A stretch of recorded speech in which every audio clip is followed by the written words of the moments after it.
Sa anong season ng taon nagbibigayan ang mga tao? Election. Sa Corpus, wala ang pangalan ko. Sa Tupad, wala din ang pangalan ko. Sa Ayuda, wala pa rin ang pangalan ko.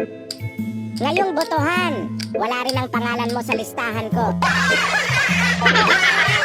Ano ang national sports ng Pilipinas? Corruption?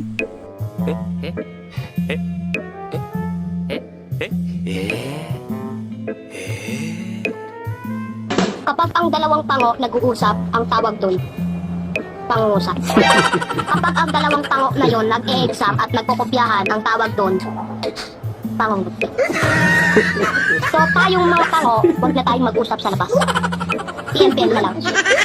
Alam mo ba na nasa dugo namin ang pagiging cute? Ha? Oh, huwag mo nang hanapin sa mukha. Nasa dugo nga di ba? Ay, oo nga pala.